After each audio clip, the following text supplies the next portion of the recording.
Olá, professor Eduardo, sou Juliana Rodrigues de Campos, vou fazer a apresentação do meu trabalho.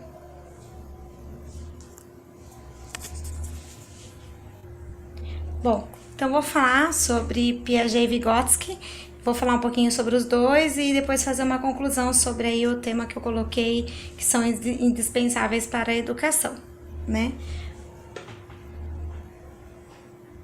Bom, então eu falo um pouquinho sobre Jean Piaget, né? Ele nascido na Suíça, biólogo, né? E fundador da epistemologia genética, né? O fundador da teoria do conhecimento, né? Onde ele trabalha que o desenvolvimento cognitivo dos indivíduos, das pessoas, é um desenvolvimento natural, comum a todos. Ele ocorre de uma forma natural para todas as pessoas, né? E conforme a sua faixa etária, que ele vai falar isso depois.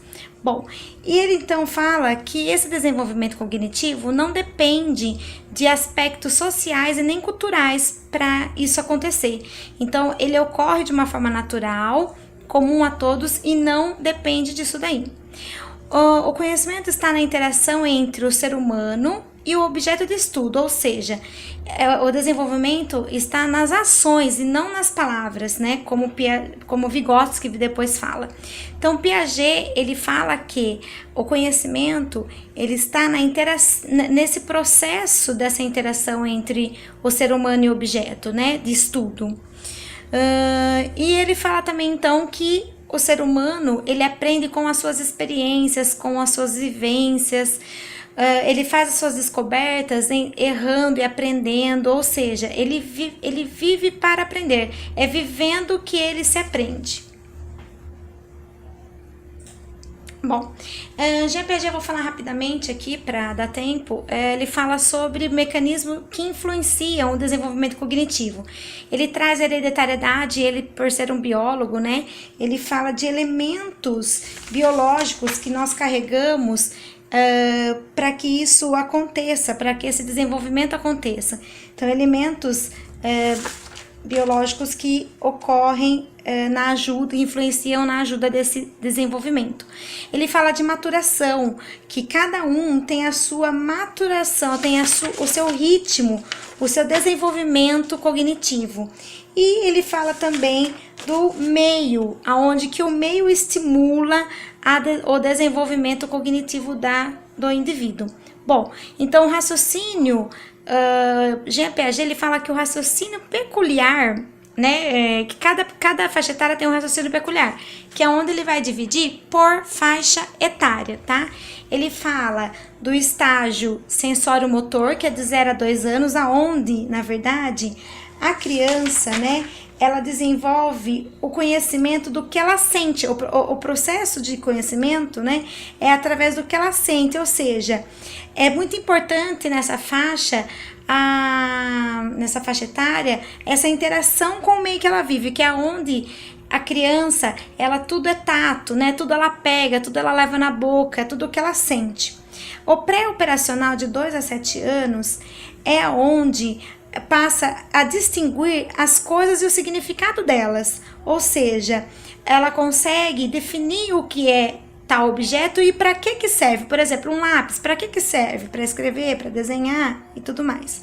Bom, no operacional concreto, de 7 a 11 anos, é onde ela já cria a lucidez, a organização, ela já começa a ter padrões comportamentais, né? Ela vai criar rotinas de caráter, desenvolve o tempo e espaço, o humor dela.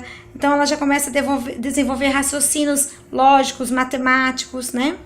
E operações formais é de 11 ou 12 diante, né? Que é onde o processo de raciocínio de tempo e acontecimento já é formado, tem a capacidade de processar, de pensar sobre o abstrato, como Deus, amor, o sentimento.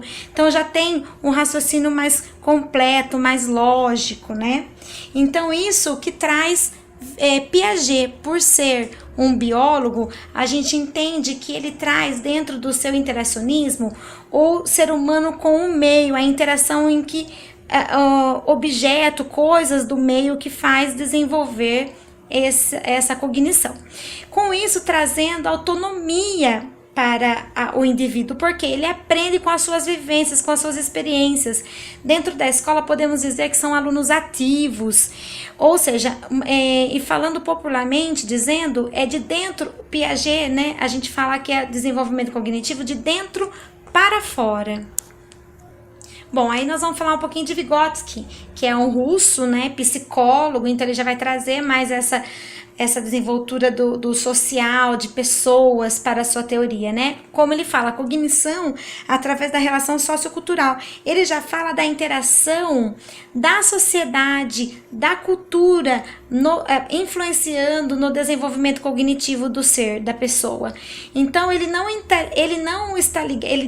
Vygotsky não interage, não fala que a hereditariedade, a maturação, o objeto do meio não está envolvido com o desenvolvimento cognitivo. Então, podemos dizer, assim, popularmente falando, que Vygotsky, a sua teoria de desenvolvimento cognitivo é de fora para dentro, ou seja, as influências culturais e sociais faz com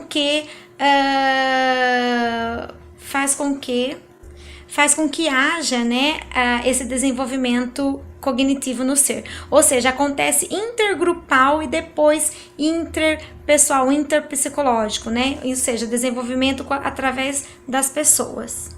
Bom, diferente de Piaget, Vygotsky, ele define, né, o desenvolvimento cognitivo através de zona de desenvolvimento. Então, a zona de desenvolvimento real para Vygotsky é, na verdade, quando a criança ela faz o que ela sabe, o que ela tem capacidade individual de fazer. Então, ou seja, ela conclui algo através da sua própria capacidade, do que ela está ali envolvida e do que ela sabe o que ela tem a relação, né, entre a sua capacidade. Porém, ela não tem ainda capacidade de interação social, né, nessa faixa etária. No caso, nesse desenvolvimento real, ele ainda não tem essa capacidade. Bom, a zona de desenvolvimento proximal é quando a criança faz o que ela sabe, porém com a ajuda de alguém, né? Então, ela tem a capacidade de concluir algo, porém, ela tem, na verdade, um start, ela tem, na verdade, um início de alguém que a ajuda, né? Então, a criança, ela desenvolve essa capacidade através de um empurrãozinho, vamos dizer assim, de alguma outra pessoa. Já o desenvolvimento potencial é quando consegue concluir algo, ela já consegue concluir algo através de trabalhos, estudos, né? Algo que potencializa, ou seja, ela tem mais articulação, ela já consegue raciocinar melhor, né? E é através de algo que potencializa, né? Ações potencializadoras que faz com que essa pessoa, esse indivíduo, ele consegue concluir, né, o seu pensamento, concluir algo. Portanto,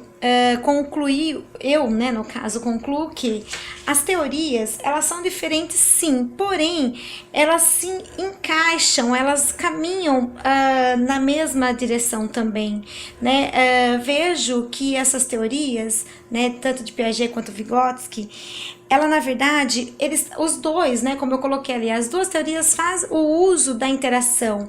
Piaget, por ser biólogo, né, ele traz isso, ele carrega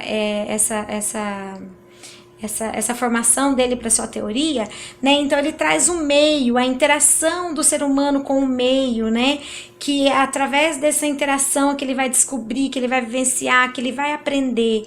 Então ele fala também da interação com o meio. Já Vygotsky fala da interação, mas a interação com o ser humano, a interação com a sociedade, com a cultura, é ela que vai influenciar no desenvolvimento cognitivo do indivíduo, né? Então, as duas teorias possuem grandes contribuições para as pesquisas e para a nossa educação, né? Porque através disso, através dessas teorias e da pesquisa, né, a gente consegue, na verdade, fazer um planejamento de aula, né? Fazer de que forma eu tenho que trabalhar com tal faixa etária, tal conteúdo, né?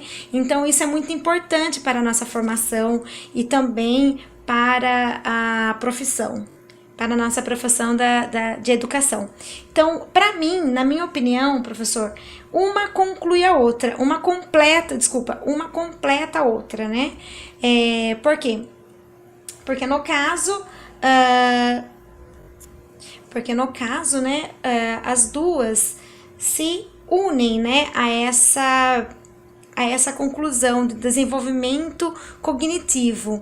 As duas fazem a interação, as duas seguem, né, a linha do desenvolvimento cognitivo.